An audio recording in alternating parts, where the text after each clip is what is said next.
Welcome to the latest episode of Lateral Think, brought to you by Melbourne Athletic Development. Melbourne Athletic Development is a sports and injury management clinic based in Melbourne, Australia. To maximise your performance, optimise your injury management, contact the team at Melbourne Athletic Development.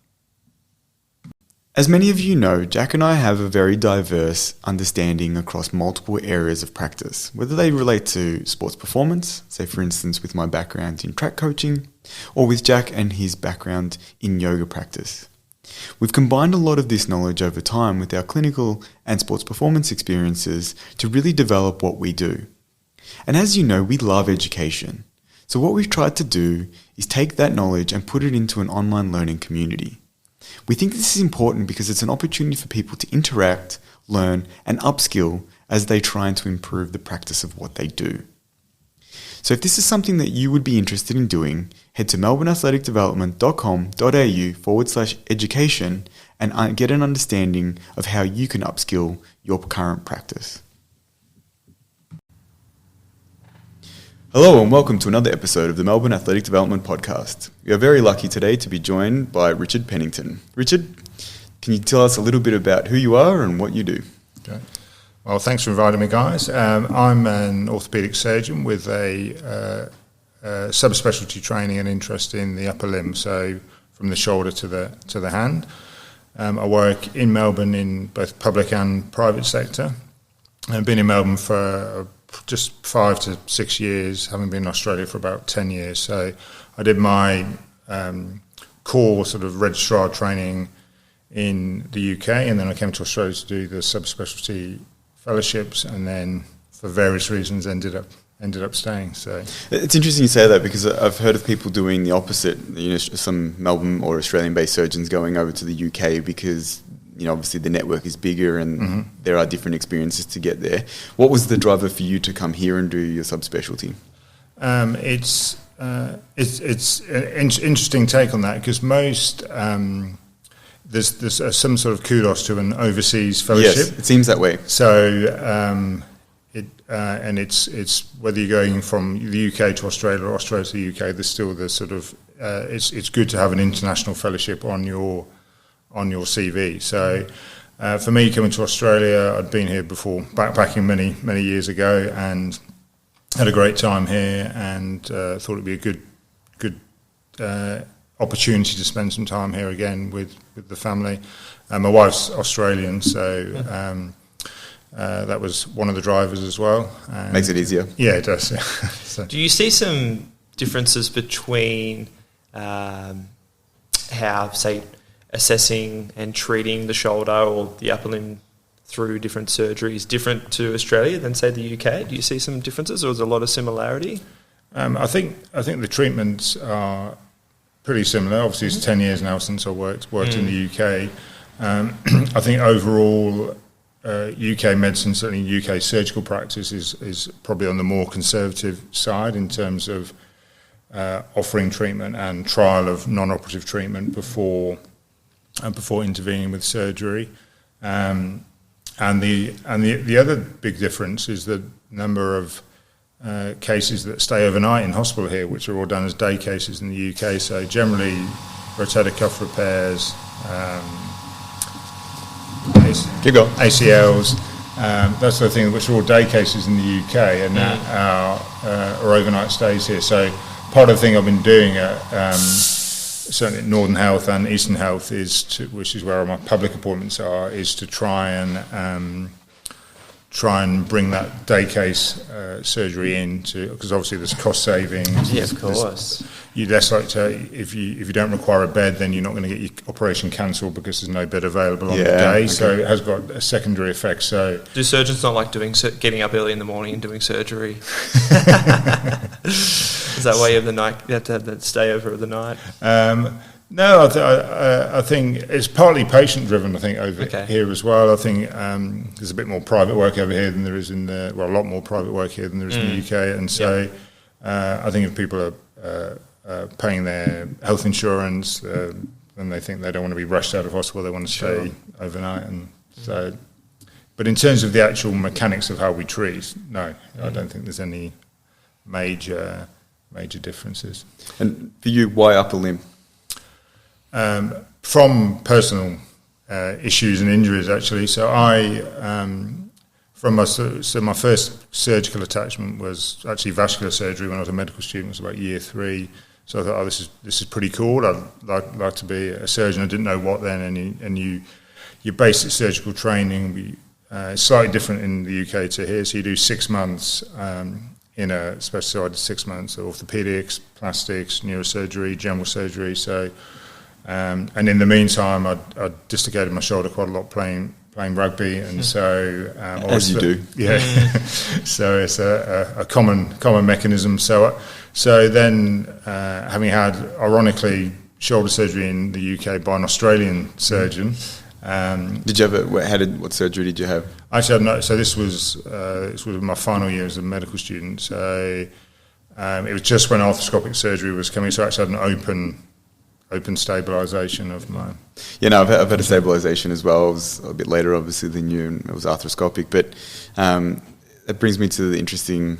Let's dive down there, because I think with shoulder stabilisation, obviously, the interesting surgery to me, obviously, is the lateral. Yes. And speaking with a couple of upper limb surgeons, I think it's something that obviously takes some time to develop the skills for that. Yep. Do you think that, given the proximity to where it was developed in France, I believe, British surgeons typically a little bit more on top of that surgery, or is it something that now worldwide is pretty common? I think it's pretty common. Yep. Worldwide now. I think it's a well accepted procedure. I think the issue is if you've made the decision you're going to do a bony procedure for. The discussion now really is whether you go for a lateral or whether you just go for a bone graft, bone block for iliac crest bone graft. And what's the differentiation in your mind about why you would go for one or the other?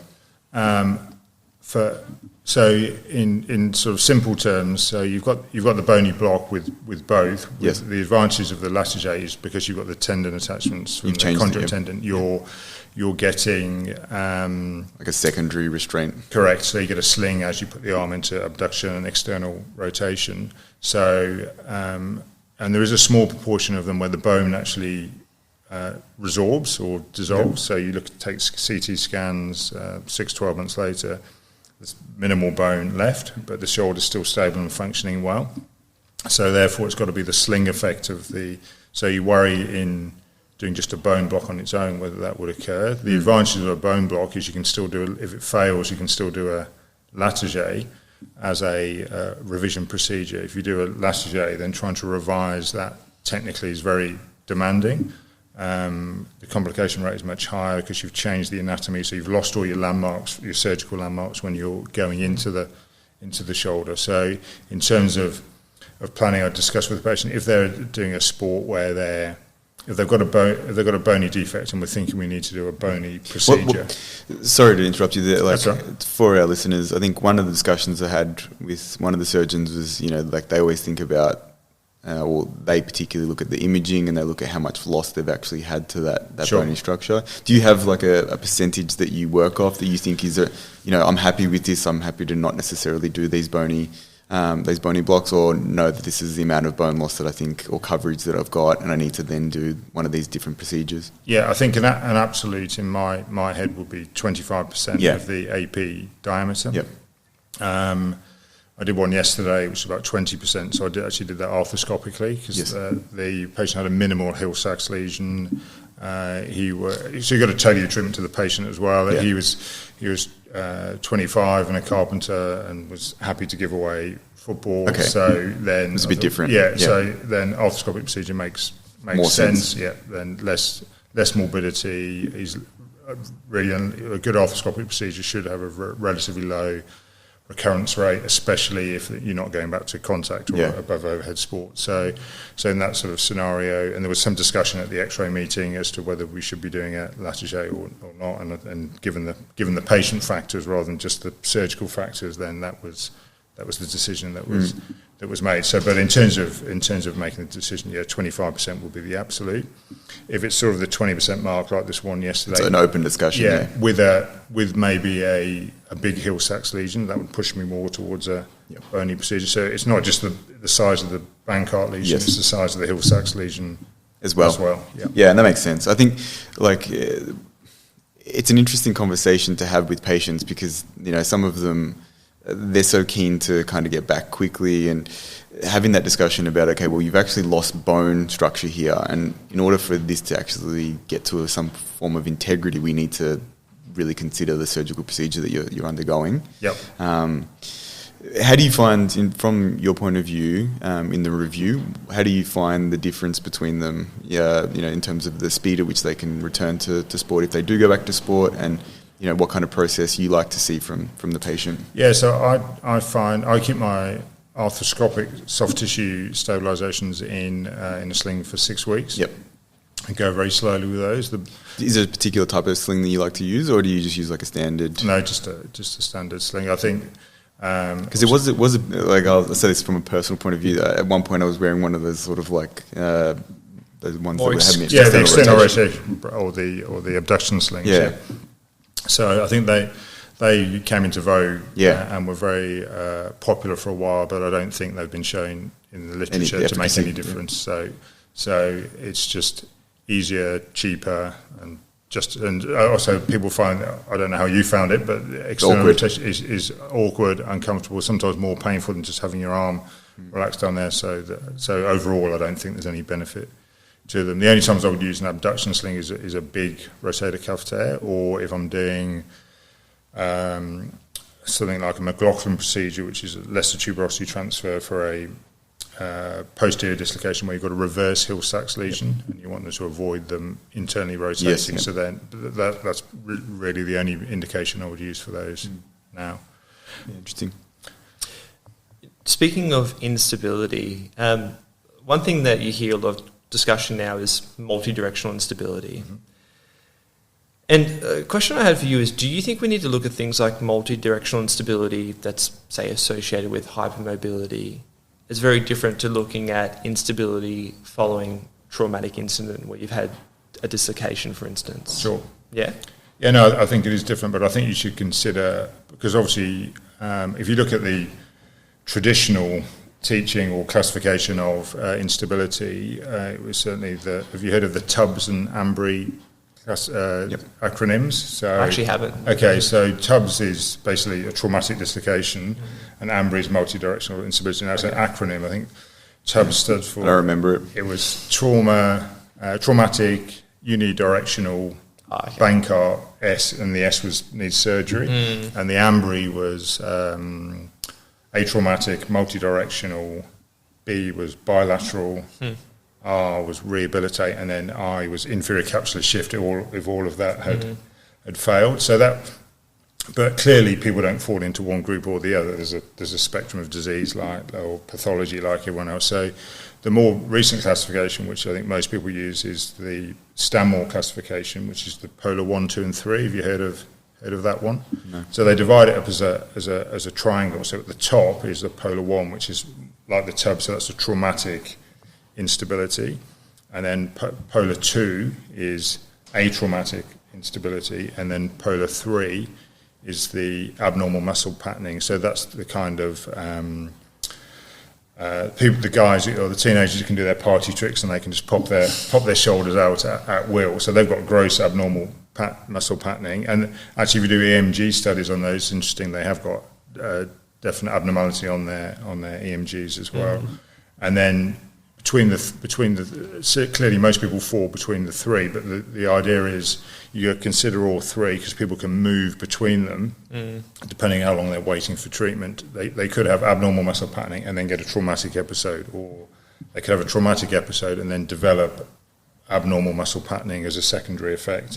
And on top of that, you've got people who are ligamentally lax and not as well. So you basically can move anywhere on that triangle, and it's just clearly you can't classify your 2/3 up one way and 1/3 down the other, but it just makes you think about the factors involved and just hopefully will guide treatment, because it may be, if it's and this is difficult with patients, trying to convince them that they need one or rehab the other. before surgery. I was going to ask you that. How do you in your mind, when you look at something like that polar classification, where are you thinking, yes, surgery is 100% indicated? Where are you thinking, oh, this is 50-50, maybe we do trial some conservative management, it's non-surgical, and then when do you think, no, this one I'm unsure, or I need to kind of look at something before I actually make this decision? Yeah, so I think the polar one, so the traumatic... Yeah, so almost similar to the Tubbs one. Yeah, exactly. So that's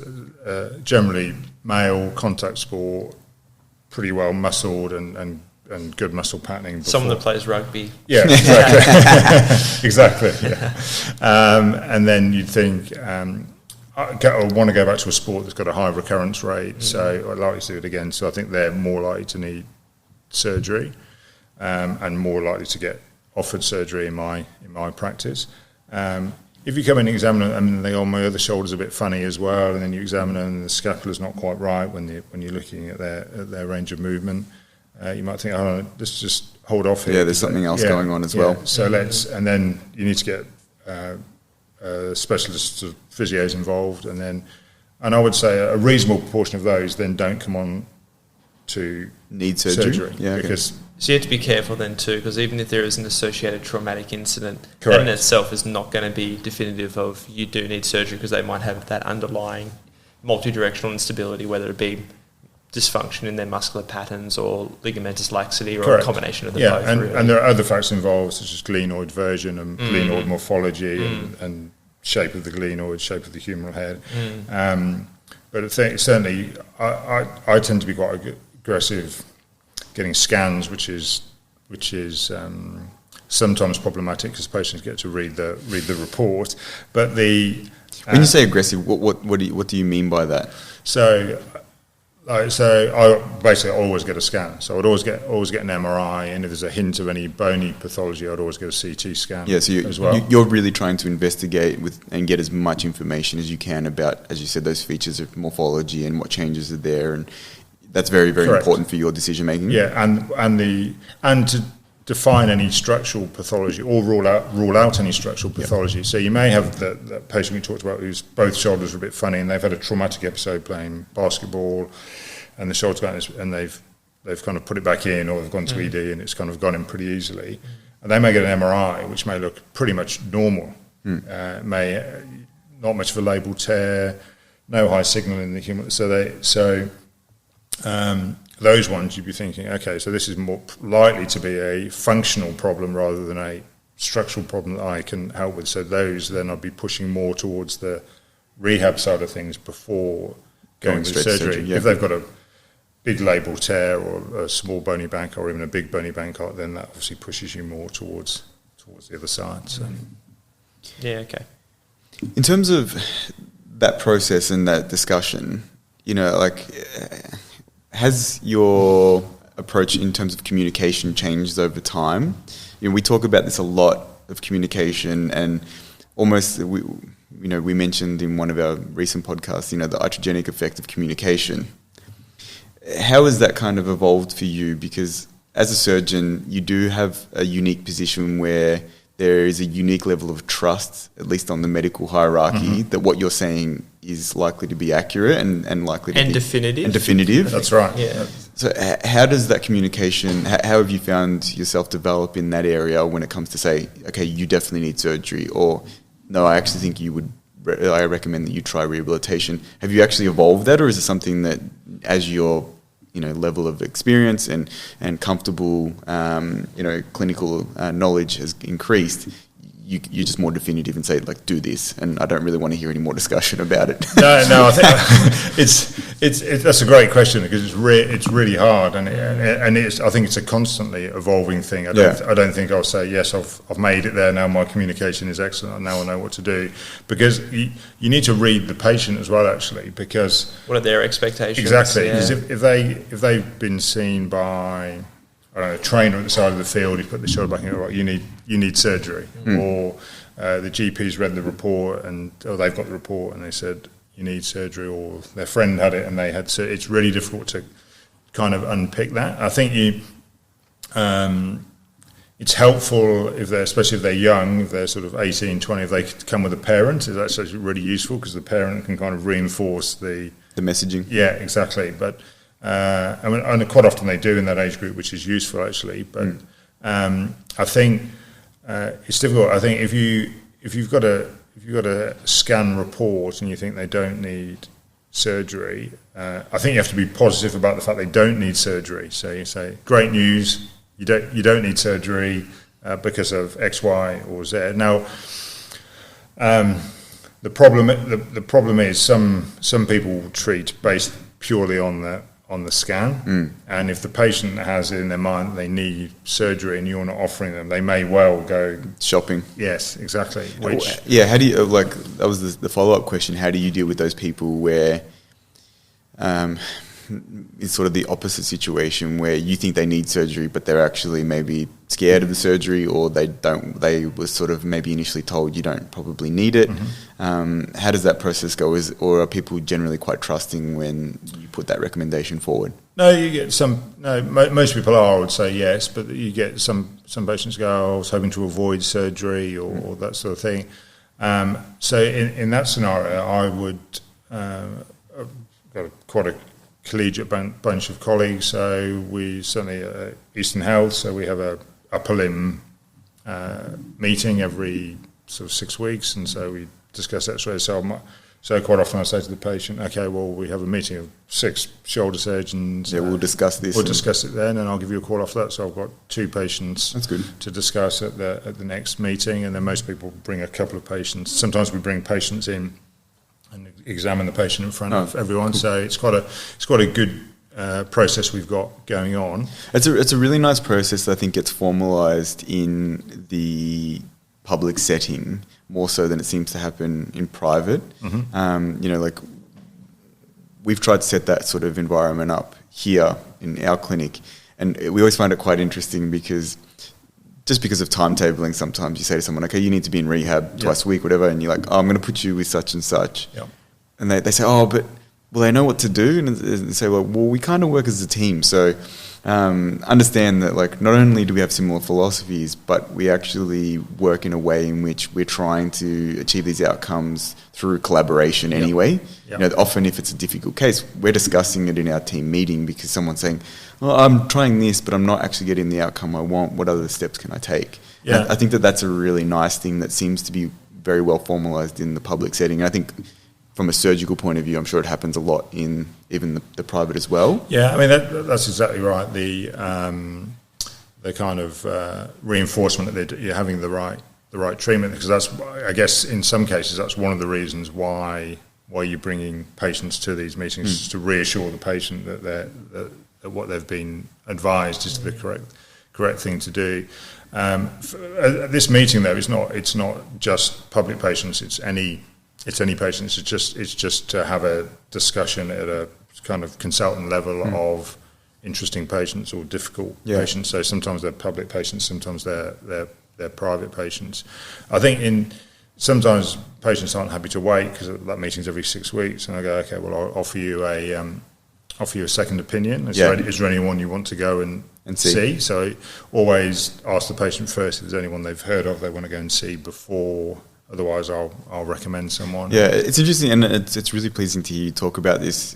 It's something that we mention a lot, so I'm sure our listeners are probably like, shut up, saying the same thing over and over. But we always talk about, the original model of evidence-based medicine and evidence-based practice was put forward by David Sackett in the early 90s. And the fact that, like, it's not just made up of, say, the literature, it does have those other aspects that are related to clinical experience and also the patient's expectations and values. And I think that those things sometimes don't necessarily, particularly expectations and values, don't necessarily always get put into what is considered evidence-based medicine or evidence-based practice. So it's really pleasing to hear that you're going to such a level of effort to make sure that person's expectations are being met. Yeah, I think it's really important because if you can't meet their expectations, or you don't think there's an intervention you've got that will make their expectations, then you can end up with an unhappy patient and an unhappy surgeon as well, and then you might get the physio ringing you all the time. Again, they're not improving, the patient's not happy. Is there anything else we need to add in, or that sort of thing? So now I think if you get it right from the start, then hopefully it'll be right towards the end. Clearly, there's going to be times when that's not the case and there's a mismatch, but if you do what you can to try and try and optimise that. I think that's a good way to go. I was going to ask a question, I think, talking about expectations and beliefs of patients is one part of that equation when you send someone for a scan is the report from the radiologist. Mm-hmm. And this is something that we've, again, talked about in the clinic of certain radiologists describe what they're seeing differently to others. Mm-hmm. And particularly too when you're seeing something that may be relevant to their presenting condition, but also when it's not relevant. So like a good example is, you might be saying that there's degenerative changes within the joint. But if that's a 50-year-old individual who's played contact sports throughout their life, that's probably an expected finding that's not really relevant, or will actually be interesting to hear your thoughts of whether they actually need surgery or not, and whether they actually describe it as such, of like, although there are degenerative changes, this is probably something not associated with their presenting condition, that they've had a traumatic incident. Yeah, that is an interesting point. You do notice sometimes, and it's maybe the more experienced and sometimes maybe less experienced, but they will almost make sort of like clinical recommendations. Yes. It'd be interesting to get your opinion on this. I don't know what my position is, but do you think that that's a position for a radiologist to do that or not? Because I feel like are there frustrations too? Yeah. Like sometimes when a radiologist writes something, you go, you probably haven't written that in the way that's very constructive for what the patient sees. Yeah, that's right. And they don't have to see the patient again. Yeah, so exactly. You've got to deal with that, exactly. So I think more commonly, most people will be not that definitive in my practice. A common thing will be clinical correlation advised, or in the right clinical context, a cortisone injection may be beneficial. So I don't find that they're too definitive. Yeah. So which is useful. If they're being very definitive, it would be difficult. Do you use certain radiologists, or is it just the people that are in the same network as where you work, or do you have people that you go to because you really do want specific investigations done? No, I think in the network where I work, I think most radiologists are pretty good. Occasionally, I'll repeat a scan if I'm not happy if the patient's been elsewhere and it doesn't. Yeah, sometimes the actual scan itself is not that good. Or so the quality of the images. I think often patients don't realise that an MRI just isn't an MRI. Correct. There is actually that's variation. Such a pain in the ass. Especially if sometimes we get people travel from different areas. I'm sure you probably get them from all over at times. And you say, all right, here's a referral, go and get this done here or here. Don't go anywhere else. But they're predominantly musculoskeletal radiologists. Yeah.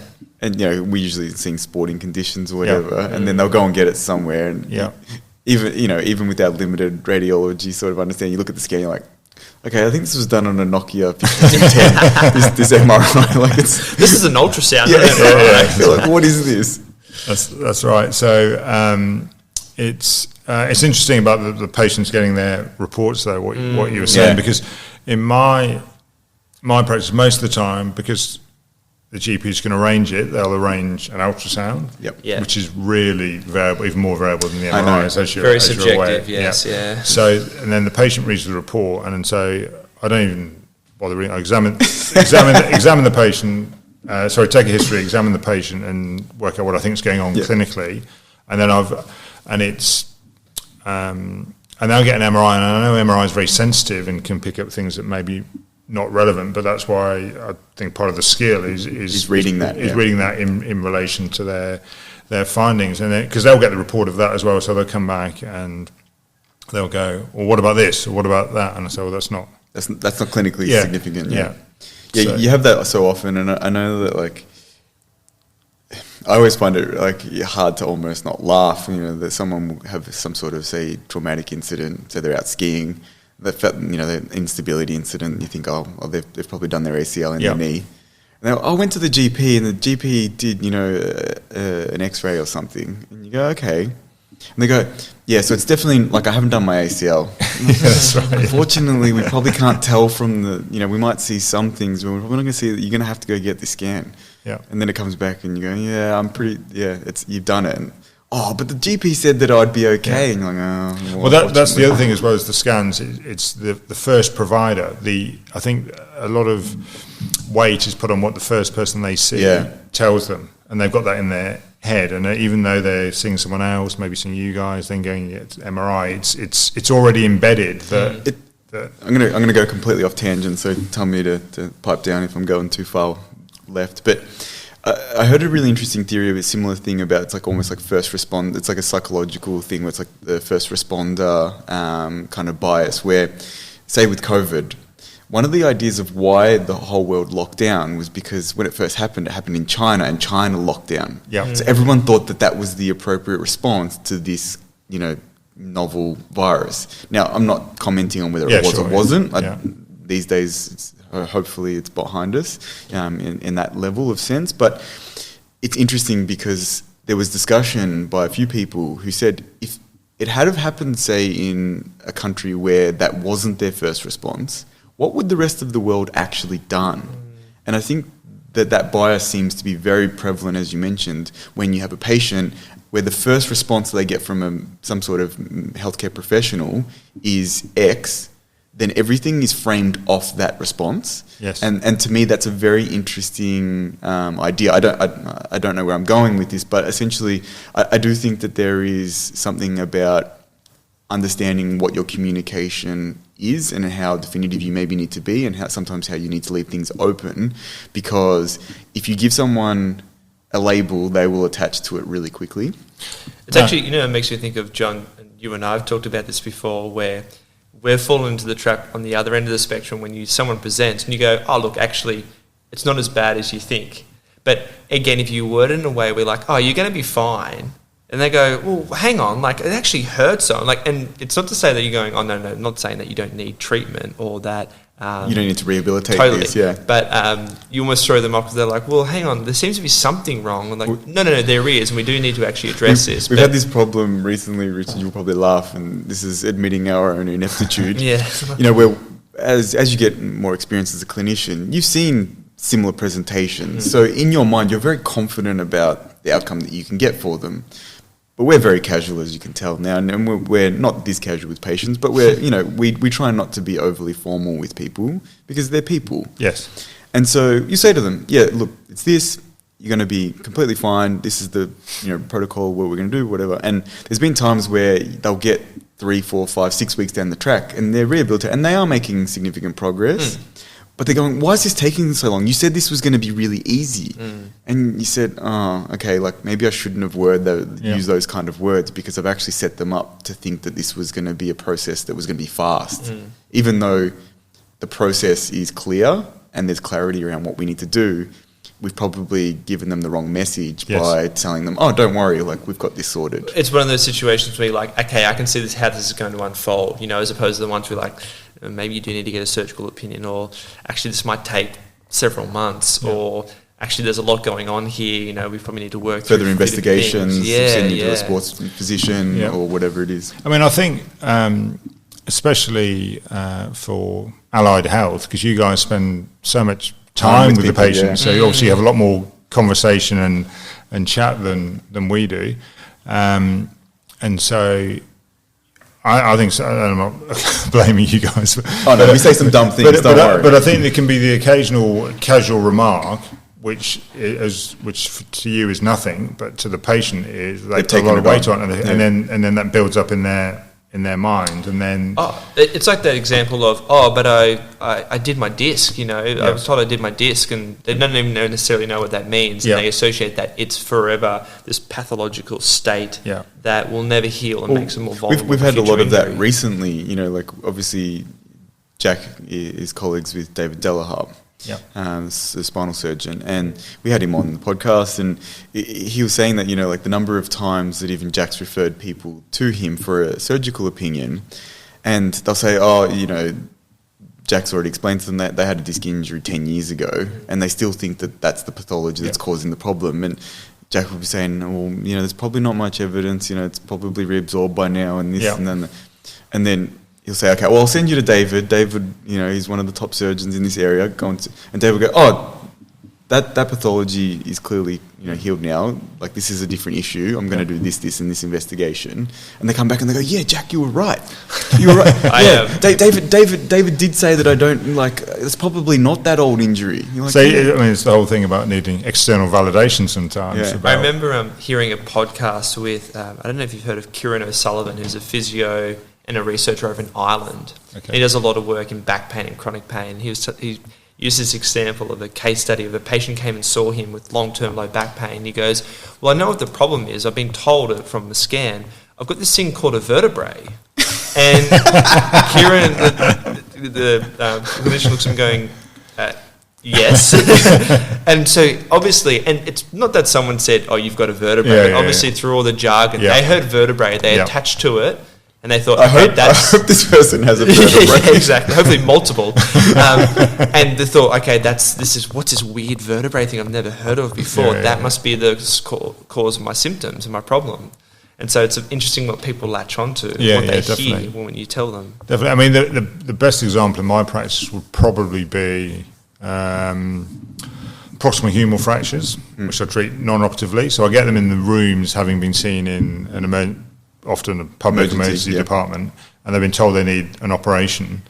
And then they are some of my longest and hardest consultations because you're trying to convince them. They don't. Yeah. And then they're sore for ages. And then they see you at 3 months and they're still sore and they're still stiff and they just doubt you. And then once it gets to about 6 or 9 months and the pain's gone and they've got good movement again, then they kind of, but it's hard work those first few appointments. On that note, you made me think of straight away fracture management is clavicular fractures because since I've been working as a physio the last 10 years, it seems to have changed where initially it seemed that all clavicular fractures, even if they were displaced somewhat, they were managed conservatively. But I've heard recently that that's actually changed where they will typically do a open reduction internal fixation. Is that correct? I don't know if it's changed. My indications for, and as far as I'm aware, these are what the literature would support as well, is a significant degree of overlap, so 2.5 centimetres. Now, the argument is how do you measure that? Because on a plain X-ray, it's a S-shaped bone, and it's difficult to tell. So are you going to CT all of them? Probably not. A high energy mechanism of injury, because they have definitely got a higher rate of non-union. So those are the two groups that I would offer surgery to, but explain that there's still a rate of non-union even. I mean, the reason for fixing them really is to decrease the non-union rate. Yes. I've had one patient ever who came back to see me who was treated by someone else non-operatively, and it was massively overlapped. And you get a lot of secondary issues. Sort of crowding of the shoulder. So we talked about osteotomy and doing that. So I've done an osteotomy on that occasion in those sort of situations on maybe 2 occasions, but not very often. So the chance of you having a problem is low, but it's quite a big surgery if you then have to do an osteotomy and fix it. And the union rate is, the non-union rate is about 15% without surgery, and it's about 5% with surgery. So there's still about 5% of them don't heal with surgery, and then you've got to go back in and bone graft and things. So I think some people will. So one of my colleagues said, "If you should fix them all because they've got 100% malunion rate if you don't." It's a big statement. Which is true, they do, because they never heal anatomically. Yeah. So that is a factually correct statement, but I don't think that means you should fix them all. Well, my mum's a good example of that. She used to do a lot of cycling. She's broken both collarbones on separate occasions, but her left one clearly did not heal. It was displaced somewhat, and now it looks like that, or you can actually feel the discontinuity. But I think she has had union, but just in a much. Actually, that just reminds me. The other reason you would fix is people who carry backpacks a lot for work. So military patients and things we would probably fix just because you get irritation over the lump from the backpack. Yeah. Interesting. One question I wanted to ask you, because it's very interesting to see when we get students or even young physios coming in. A lot of them seem very perplexed by the shoulder, and there's probably a reason for that. There seems to be variability in outcomes and responses to a lot of common shoulder presentations. But one of the things that also can be quite confusing is it seems to be the never-ending list of shoulder special tests. And so that's right. Keep adding to them. Well, I mean, it seems to be to every part of the body, but particularly the shoulder. It seems that you can just Do you think the amount of tests do you think that's a sign that across. we're lost? Well, perhaps, and I'm interested to see, like, how do you actually navigate your way through your clinical examination, thinking about like when special tests are appropriate, when they're not appropriate, and what information they actually give you, because it seems to be that there's a lot of poor specificity and sensitivity with a lot of these tests as well. Yeah, I think that's right. So that's a big area. I think there's definitely over 100 eponymously named tests, special tests in the shoulder. I'm assuming you know them all then. Oh, yes, of course. Yeah. Should we go through that? The Pennington test. yeah. Well, that's why I think there's a problem. And I was thinking about why is it? Because there's obviously special tests in the hip and knee and things, but nowhere near the same volume of same tests, number. yeah. No. And obviously historically people like to put their names to tests and that sort of thing. And I just thinking about with the shoulder, it's got such a complex range of movement and compared to the other joints and how you can put it in different positions. Because if you look at some of the tests, they've internally rotated a little bit more or just changed the abduction or adduction and then tested it and called it something else, which is it's basically a variation of the same test. Yeah. And I think that's probably just because they can say, oh, it's 30 degrees rather than 60 or whatever it may be. So that may be one of the reasons. And the other thing is, what, as you mentioned earlier, is maybe you are a bit lost with these shoulder tests, because what you're really doing is you've got a possibly inflamed, certainly a painful shoulder, and you're trying to aggravate it in a different position, and then trying to work out if it's aggravated in that position, is it this bit of anatomy that's injured, or is it another bit? So on that, sorry to that's all right. disrupt. Do you think that that's helpful? One of the things that I always, and you can correct me if you think I'm an idiot, but basically, I found that the moment that I stopped worrying about what the specific pathological structure was in the shoulder, that shoulders became extremely easy to treat. And I feel like if you look at it much more from a broad principles, it's like, as you mentioned before, is it unstable? Does it actually have poor, function around the way in which it moves? Yeah. Whether Is there indications of structural damage? Yeah. As soon as you stop looking for, it's this specific tendon or it's this specific, position or whatever it is, and I understand it's completely different for surgery, but from a rehabilitation standpoint, it completely changed the way that I viewed it, and all of a sudden it became very simple.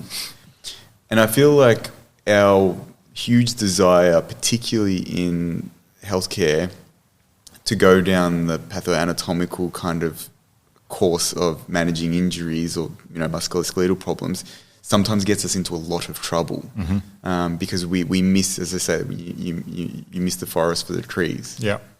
No, I think that is definitely the case, and probably more so in shoulders as well, because I think there's in shoulders, as you're aware, there's a big functional element to their symptoms. It's not necessarily the structural abnormality that is causing the problem. Yeah. And they're often presenting too with a non-traumatic presentation too. Correct. It's different between playing footy and having a dislocation versus my shoulder's actually is sore, and there seems to be no particular onset. Which is where the whole rotator cuff pathology becomes a huge talking point. Yeah, exactly.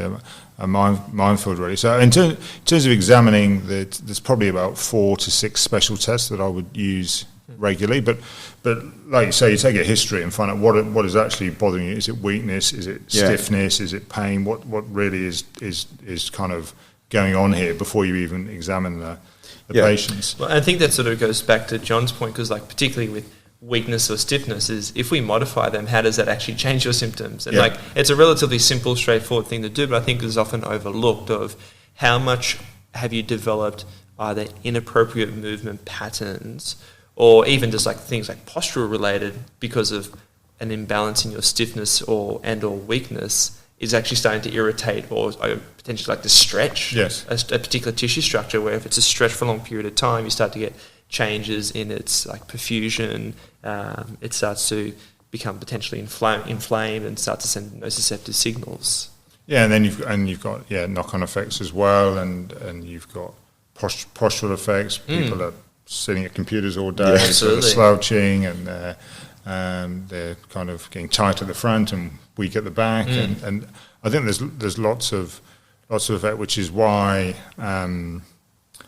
people having the results of their imaging when they've got some shoulder pain or some pain in the especially shoulder, non-traumatic, in the shoulder region is not helpful at all. No. I don't think. And there seems to be, because it's becoming more readily available, particularly things like MRIs, people are now savvy enough in terms of their medical understanding that, I want to get an MRI, so they'll go demand it from their GP or whatever. But as you said, it's not always helpful because, as you said, there's a functional element, particularly to these non-traumatic presentations. It's like, that's not telling us a hell of a lot. And, they'll come and they'll say, I've got bursitis. And you're like, well, so does everyone. Like, that's not a helpful, And sometimes they'll come and say, and you do all the special tests for bursitis, and none of them will be positive. So, and they'll go, well, that clearly isn't causing your pain presentation, at least, We spoke about this in actually one of our podcasts, and I don't know if you've thought about this much, but the difference between, say, rotator cuff tendinopathy and tendon pain and rotator cuff pain in general, and how that differs from, say, lower limb tendinopathies and the pain presentations that you have with those. Now, I know obviously lower limb's not necessarily your area of specialisation, but have you thought much about why we see certain presentations when it comes to the rotator cuff itself? No, and I think there are. I haven't sort of sat down and analysed the difference per se, but I think if you think about it, a lot of the lower limb tendinopathies are generally due to are a classic overuse or an increase in activity over a short period of time. If you think about Achilles tendinopathy or patella tendinopathy, whereas the shoulder tendinopathy seems to be more of a part of the aging process, more of a kind of aches and pains of life, really. If you look at the degeneration and symptoms as we get older, that's pretty common, the prevalence of rotator cuff tendinopathy, whereas I don't think Achilles tendinopathy is that common, particularly as we get older, or you guys have a better idea. It's not very common in non-athletic populations. But this is something that, a question I put forward to you with is, particularly now in our society, we don't have to do a lot of physical activity. So, why is it that we're seeing, I'm actually not even sure if there is a higher prevalence, but we certainly see a lot of rotator cuff tendinopathy and shoulder pain associated with that, even though people aren't actually being very, very physically active. They're not necessarily participating in a lot of overhead sports or doing a lot of resistance training or things like that. We see it a lot of the time in the general population, people who are very sedentary. Yeah, well, I think if we just look at the raw numbers, and we won't muddy the waters with partial tears. We'll just talk about full thickness rotator cuff tears. There's been lots of population studies in Asian populations, Western populations, male groups, female groups, and one figure seems to be pretty consistent about it, is that if you take a population of adults, about 20% of them will have a full thickness rotator cuff tear. Is that symptomatic or no? So then, and then obviously as you get over 80, it then becomes like 50%, and under 30 is pretty close to zero. But then if you look at which of those are symptomatic, well, it's about 1/3, 2/3 split. So a third will be asymptomatic. A third will be symptomatic, and 2/3 will be asymptomatic.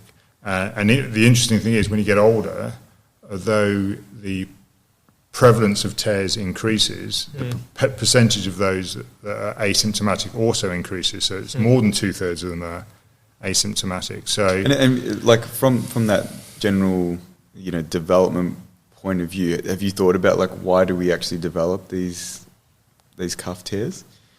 I think, and part of that too is what does that tell us about anatomy and mechanics? Yeah, that's what I mean. Like, have you thought about that as a more broad kind of like why are we ending up with this presentation, symptomatic or not? But why does it even occur so prevalently in the population as we age? Yeah, I don't know. I mean, if you look at the tendon collagen, it's type 1 collagen, like there is 80%, 90% of the collagen in the body is type 1 collagen. I think there's probably an inflammatory component to it. If you look at, say, the irreparable rotator cuff tears, where you've got fatty infiltration, there's a lot of macrophage-mediated activity going on there. So I think it's probably potentially a sign of I guess, a musculoskeletal manifestation of maybe a systemic thing. And unfortunately, generally, the population is not getting any fitter. They're getting less fit. Well, it seems to be the case that almost every discussion now when it comes to these ongoing degenerative changes to the body, whether they be, visceral or otherwise, but even musculoskeletal, seems to be that, like, there seems to be an inflammatory component to these, and your general metabolic, I know that Jack asked a question about that, seems to be a big factor in the development of these degenerative changes over time. And I think it is. I mean, just anecdotally, eyeballing a lot of patients with symptomatic rotator cuff tears will be overweight. Yes. Okay. They're not manual workers who they're not healthy sort of individuals in general. Yeah, I mean, you do get the acute tears in those things, but I mean, it's only anecdotal. I haven't looked at my BMIs of all my patients, but that's just from patients that walk through the door. And I think, go on, sorry. I was just going to say, because it's interesting. I don't know. I'm sure there's some similar statistics in Australia, but if you look at, say, the United States, which is probably in a worse health state than Australia, but 80% of the population are in a pre-diabetic state. Yeah. Again, which is reflective of that metabolic syndrome, and likely to have diabetes at one point. So the prevalence is so high, it seems to be something that's so relevant to a lot of people's presentation, particularly in the general population group when they seem to have indications of poor health. Yeah. And then obviously on top of that with rotator cuff, you've got a higher instance in smokers, diabetic. Interestingly, they are more common in the dominant arm, even if we're not saying, saying it's not a traumatic thing, it is more common in the dominant arm. I think it's reflective of, it's not to suggest that there aren't mechanical components to it. There certainly is, but it's how the metabolism, the actual tissue turnover or collagen synthesis versus breakdown is influenced by the immune system and the inflammatory state, because those macrophages are really key signals to determine how tissue is either synthesized or broken down, and particularly that ratio between the two. That's right. And if you look at the way they rotator cuff tears healed, you don't get normal tendon bone healing like you do in other areas of the body. You get like a fibrovascular scar, which is never as strong as a tendon to bone healing. And if you look at in terms of healing rates, then there's different patterns which you may be aware of for fixing tears, but the commonest now would be we've got a double row repair. So you have one row of sutures, suture anchors pass through the tendon, and then they get passed over the top and crossed over, and then over a row, normally probably four on average, 2 medial and 2 lateral, which then helps sort of cinch the tendon down. So that's got the highest healing rate on imaging, but clinically there's no difference. So, and as you know, up to, some studies, 44% of rotator cuff repairs re-tear anyway. But interesting that a lot of those aren't symptomatic. So there's something else going on which we're not sure about. Something that we've gotten really interested in, that I wonder whether you guys are starting to look at some of this, is we've spoken a lot about in musculoskeletal injuries, whether it's post-surgery or whether it's just in a rehabilitation kind of conservative management setting. When you're trying to get the tissue to heal, you obviously need to apply some mechanical stimulus to that. It's typically the most common way in which that signaling occurs.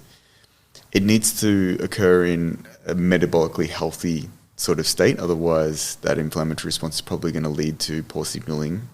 But the other one is actually the nutritional status. And you mentioned type 1 collagen, and it's obviously become something that's really popular for tendon rehabilitation, and it's really exploded in the last probably 3 to 5 years, especially a lot of work's come out of Keith Barr's lab in the US, looking at supplementation along with mechanical loading for healthy populations, active populations coming back from things like patellar tendinopathy. Is that something that you guys are starting to look at for healing post, say, rotator cuff repair, where you're like, what actual, nutritional items can we maybe do to help with what actually the quality of that healing is? Not that I've read or seen in the. I obviously get a couple of shoulder meetings a year. I've not seen any work on that. In obviously, just going to the supermarket, you'll see there's a lot more collagen supplements and things available now. Popular, which and the only kind of nutritional supplement I give routinely is actually I give vitamin C to all my patients. That's for a couple of reasons, but mostly because of reduced incidence of complex regional pain syndrome, particularly the sort of distal radius fractures and hand surgery.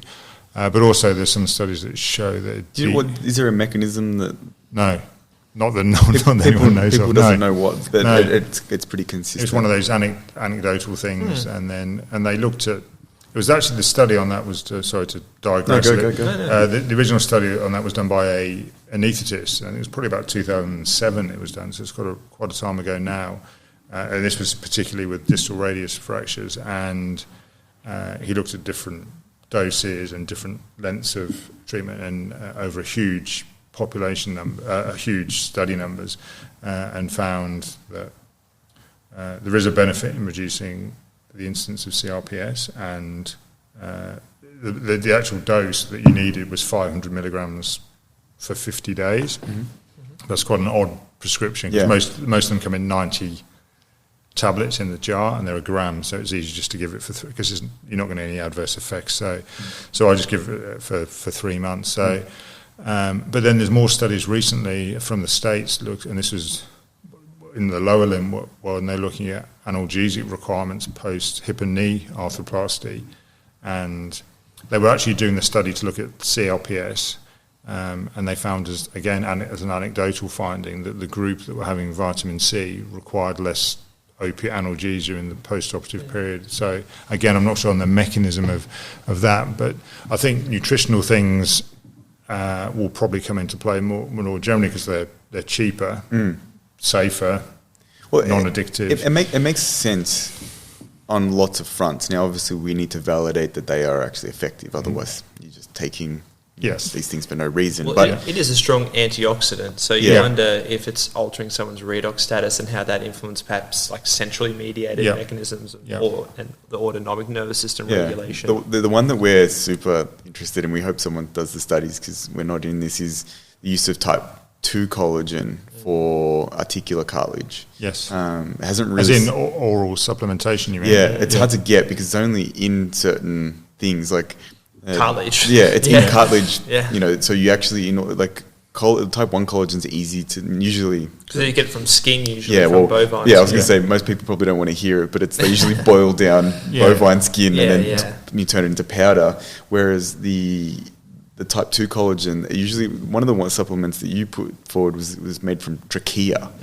Right? Right, okay. So it's not obviously as readily available. Yeah. And the research hasn't been done, so we're not sure. But that is a very... Are you meaning in people with diagnosed osteoarthritis and potentially, say, chondral lesions and things like that, especially for, say, younger we obviously deal with younger patients who are in sport and, they've done something to their knee, they've got a chondral lesion, they're getting pain, and it's one of those things of like, okay, you're just going to need to manage this through the rest of your career, and then long term you're going to have early onset OA, all of these kind of things. And I was going to say, just to add to that, because it's sort of essentially building on some of the research of looking at type 1 collagen supplementation for managing tendinopathy. Because I said what's important, what's shown to be valuable is type 1 collagen reducing pain. But there's also at least some case studies coming out that it may actually help with the remodeling of the tendon if you consume it prior to the mechanical load. And the rationale is because you're going to have an increase of the amino acids in type 1 collagen, mainly glycine and proline. Yeah. You can probably describe, I don't know if you've seen it, but do you want to describe that study? I think it was only one patient, but with Keith Barr did it. He did it at a conference was it an NBA player? Yeah, it was for patellar tendinopathy. So he had clear indications of degenerative changes, and hypoechoic area within his patellar tendon. Like that clear presentation where you've got like that dead spot in the tendon that suggested that won't remodel. In fact, they used a particular rehab protocol with type 1 collagen. They found after, I think it was 50 days. Yeah, 53 days or something, that the tendon had returned completely to normal. On MRI? On MRI. Yeah, okay. Wow. Now, again, N equals 1 here. Yeah, sure. But it's a starting point. And whether you actually can apply that same principle, that same method to articular tissue with type 2 collagen, again, with mechanical loading, because one of the things that's very evident with connective tissue is fluid dynamics are the big thing that allows it to draw in nutrients by, applying mechanical load, displacing water, and then when you lax, it draws in fluid and nutrients from the interstitium. It's one of those things. It's a theory which anecdotally we've trialled with some patients too, seem to have had some at least subjective changes in their pain. I mean, as you're aware, obviously tendinopathies are really difficult to treat anyway. Well, maybe not. It's interesting. I think sometimes there's a bit of a. There seems to be a lot of clinicians who do things that go beyond a lot of the general recommendations to tendon management. It seems to be catching up because I think initially it was all just about just do really heavy loading. If you've got Achilles tendon pain, just do seated calf raises, for instance. Yeah. Or if you've got patellar tendon pain, just do leg extensions. Yeah. But thinking a bit beyond that of, well, what's the actual role of tendons? A lot of it is about force transmission, but a lot of it's also about energy storage and release. And thinking about how you actually, this is more in athletic populations who are otherwise healthy, but actually replicating what the tendon does in a structured fashion so it actually builds up the appropriate properties and stiffness to be able to essentially act like a spring. And I think that's often the thing that seems to be missed, where thinking that just heavy work is going to be the only thing that's necessary for someone to manage an Achilles tendon pain when they're a elite sprinter, for an example. It makes me think, and I'll ask you a question, Richard, and you can refuse to answer it if you like, but I've thought a lot about this concept, particularly when it comes to things like bone, and there seems to be, particularly when you speak to all the evidence when it comes to tissue, any connective tissue structure or soft tissue structure seems to respond very clearly to mechanical loading. If you traditionally look at a lot of the management of things like bone and even with tendon, and particularly say like post-surgical repair, there seems to be a lot of conservatism about how quickly you can mechanically load that. Is there, and this is my ignorance if it is out there, is there a shift in how early people are starting to look at these things as there has been with things, say like non-operative tendon pain and also things like muscle strain injuries? Even in Melbourne here, came out of there's a hamstring injury study group at ACU, and a guy named Jack Hickey, who I spoke to actually before he did this study, but he's published all of these papers, and it's basically like you strain your hamstring and you can start loading it basically the same day. Right, okay. Right, and they're finding that they get a faster reduction in pain, faster return to activity, and less re-injury rates. Yep. We don't seem to have that same mentality when it comes to, say, a post-surgical repair. We don't seem to have the same mentality when it comes to some sort of like bony issue. And I know they're different. I'm not trying to say they're not. But do you think that will evolve over time as we said? Because this is, again, this is a tangent, but you say like from an evolutionary perspective, if an animal falls over and breaks its leg, it keeps moving or it dies, right? Correct. We fall over and break our leg and then we're doing nothing for the next 6, 8, 12 weeks. Yeah. Do you think that will change? Because clearly we are evolved to continue putting some mechanical stress through that tissue. Yeah, I think it probably is a little bit, not to the extent that we load everything on day one, but from my, so just thinking of a few of the examples in my practice, so if you're talking of, say, an ankle fracture. So if I fix an ankle fracture, I let them weight bear from day one. They don't because it's too sore. So they self-protect. It seems like that's that evolution is happening. It's changing where people are getting more aggressive with how quickly they're allowing people. As whether they do it or not is different. Yeah. And then what else? Distal radius fractures. So distal radius fractures that need fixation. If it's a 50-50 call. And we're trying to decide between surgery or non-surgery. One of the things I speak to the patients about is if we fix it, we'll allow you to mobilise from day one. And for some people, that's better than 6 weeks in the car. So they'd rather just get on. They can drive sooner. They can look after their kids, do whatever they need to do. So I think it is changing. I think stabilisations are probably certainly soft. Arthroscopic stabilisations are slightly different because you've got 3 small anchors with a lot of tension going through them. and and sometimes that tissue is really quite thin and wavy, and so the concern is. A question for you: does that tension actually assist in that healing process? Do you think at any level, or does it have the potential to? Like, do you actually tension it in a way that you're trying to create some mechanical stress through that tissue? Yeah, I think you need to, because if it's floppy, it's not going to heal. So I've changed anchors before in the past, where I've put it into the bone, passed it through the labrum, tensioned it down, and I've not been happy with the tension. So certainly, I think a degree of tension is necessary. Otherwise, it's not going to heal back to the glenoid. Rotator cuff again is a minefield, but it's another interesting one, because there has been studies in the past looking at early mobilisation compared to 4 weeks, which would be a pretty standard time in a sling, and as far as I'm aware, there's no difference in outcome, and especially given what we said about a lot of them don't heal anyway, or they don't. If they do heal, they don't heal with a normal tendon bone interface. Then what really is to be gained by keeping them in a sling for? And I do a reasonable number of work cover patients, and sometimes they're not the most compliant. and so that's the most valid statement ever made. They come with their own challenges. Yeah. No, exactly. But sometimes they turn up for their 2-week wound review, and they've driven there. Yeah, and you're like, what happened? Yeah, and they say, I'll stop wearing it off for a couple of days, and so. And again, their outcomes don't seem to be any different to people who diligently keep their arm in a sling for 6 weeks. So I think... I'm glad that you have patients that also are non-compliant. So I always wonder, do they listen to surgeons all the time? No, they don't.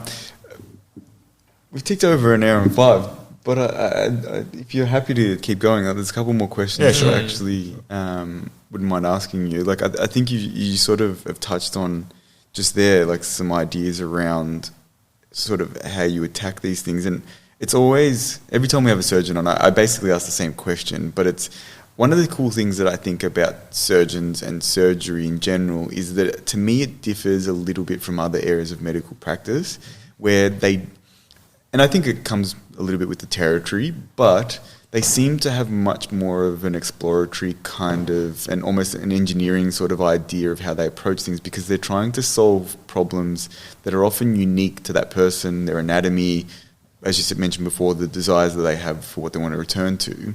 And so there's a level of creativity around what you need to be able to do. And to me, that creates opportunities where it seems like often surgery moves faster than other areas of medical practice in terms of progression.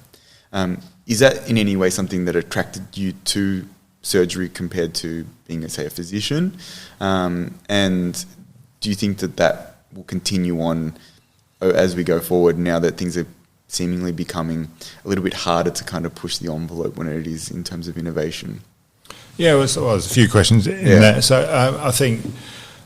yes, I think definitely that was an appealing factor. Like when you're a medical student, you spend 6 hours doing a medical ward round, and you just sort of maybe alter their dose of antihypertensives, or make sure they've written up for their. I mean, slightly flippant, but make sure they're written up for their laxatives when you're on the ward round. And it was all very slow burn. Whereas when you're doing surgery, there's the sort of immediacy to it, and almost at the end of the procedure, you've got a pretty good idea whether they're going to do well or not. I think the creativity more in orthopaedics certainly it probably comes into trauma and fracture fixation, because every fracture is obviously different, and you've got to try and think of. You've got standard plates which are contoured to the average shaped bone, but you've then got to try and make that work for the patient in front of you. So that was definitely an appealing thing. And you're always thinking of ideas like we go quite a lot, because we have to use quite a lot of implants in orthopaedics, so we get quite of. Often we'll have a company rep in theatre to show the equipment to the scrub nurse and that sort of thing, and quite often we're having conversations about, well, can we just have this modification? That would just if that was a slightly different angle, that would be easier for me to use, or it's a bit stiff when we're trying to deploy it. Can we have an easier mechanism? So these conversations are going on all the time. As I said, to me that's the appealing thing about it, because if you are a curious person, it opens up lots and lots of opportunities to explore new ideas, and as you said, even slight alterations, and it puts on that, as I said, it's almost like an engineering kind of framework where you're like, I've got a problem to solve and it's a unique problem and I need to find some way of getting to a solution that's going to be useful for this person's outcome. And it seems like the people who go into surgery are the ones who like those challenges consistently, because I'm sure if you didn't, you'd get sick of it really quickly. Of like, why doesn't this just work every single time? And it's interesting because some of the I don't know whether it was ever the case in Australia, but certainly a couple of hospitals I worked at in the UK would have their own kind of engineering labs. Certainly Stanmore had one. And do you want to hear a funny story? Yeah, go on. We had a surgeon on, he's an older surgeon, and he said in the early days of him doing surgery, he and one of his surgeon mates would actually make instruments because they didn't have the correct instruments to do what they wanted to do. And he goes, we used to just, boil them and then bring them into surgery. And he said, well, do you think you get away with that? He said, no, I don't think so.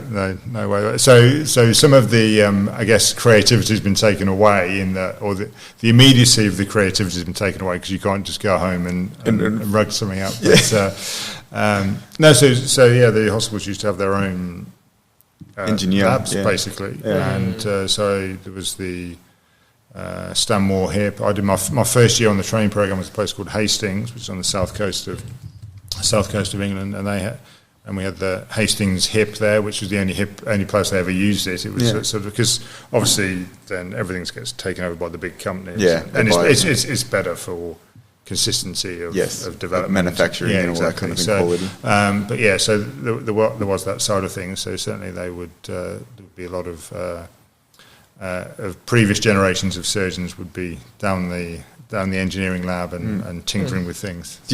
Is that something that you personally are interested in? Like, are you like speaking to the reps and trying to, or are you someone who's these days not necessarily as involved in that? If you see, I think obviously because there's, I guess, a lot of money in it as well now for the companies. They've got their own sort of R&D departments, and they're kind of fielding ideas all the time.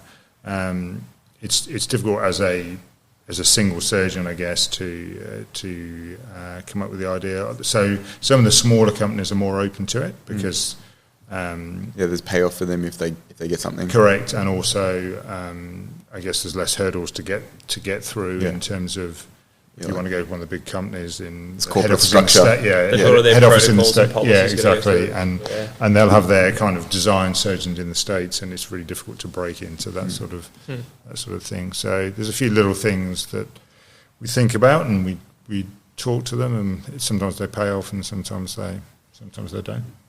You need to create something and patent it, and you'll be set.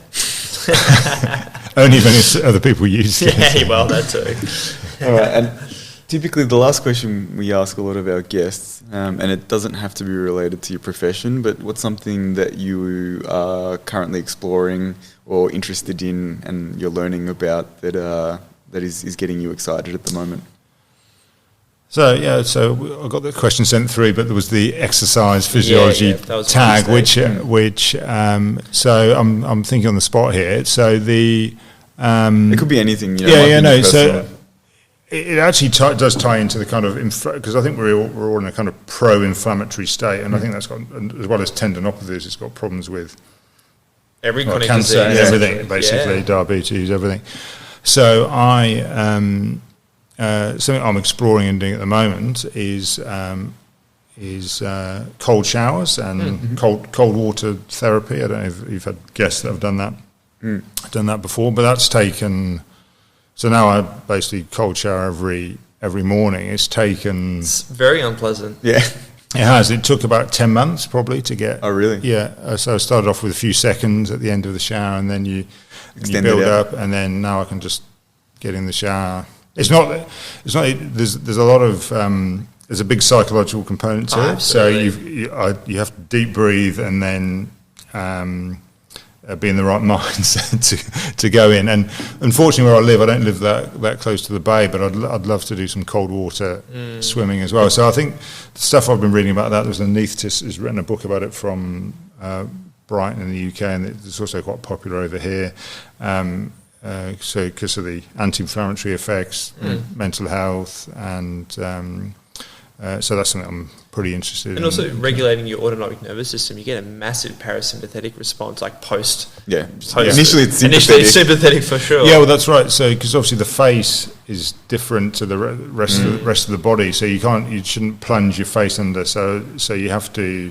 You can do your whole body first, and the face has got to come at the end. Otherwise, you get parasympathetic and sympathetic at the same time, which then can cause problems. So you should never really dive in. You should get cold, neck down, correct, and then before putting your face in, so get acclimatized at that temperature. In terms of your own personal kind of experience, what have you noticed? Have you noticed major changes? Obviously, your cold tolerance has improved clearly, but have you noticed other beneficial things? Yeah, so I think I've got more energy, and maybe it's all going to be anecdotal. Yeah, of course. But we appreciate that. Definitely more energy.